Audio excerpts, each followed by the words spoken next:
Hey, it's Veronica with Craft Review. Today I'm making some easy, simple mod Christmas cards.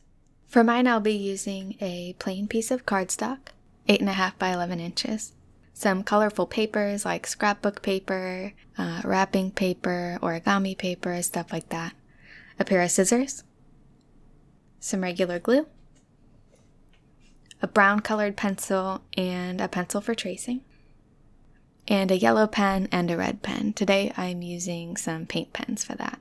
I'm going to start out by drawing my Christmas trees on the back of my colored paper.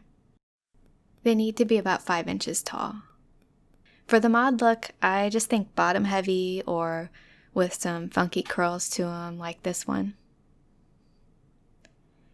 And if you prefer to not draw your own, you're welcome to come to the blog post. I'm going to have a printable PDF of these. Next, I'm going to go ahead and cut out my Christmas trees.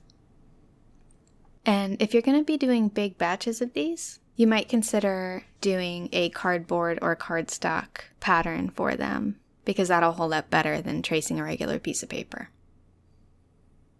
And these are my finished Christmas trees. To get the base of the card started, I'm going to fold my cardstock in half, hamburger style.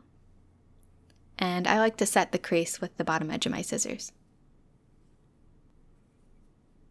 The first thing I'm going to do is write Merry Christmas.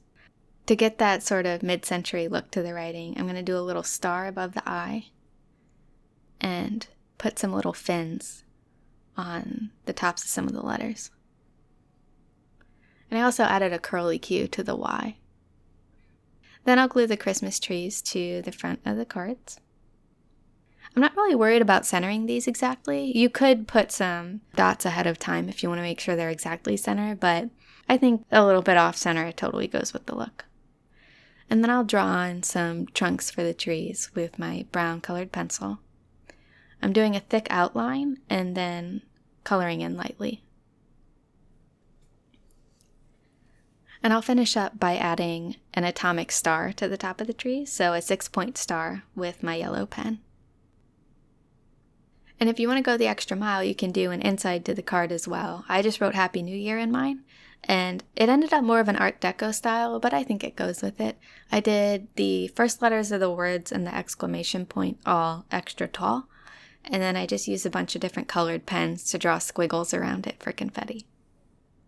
And these are my finished cards. This project is a great one for last-minute cards or when you have a huge batch of cards to make because it has that nice handmade touch to it, but it also is really simple and quick to do. If you have any questions or if you have ideas on how to customize these cards, please feel free to leave them below. Thank you for watching. Bye.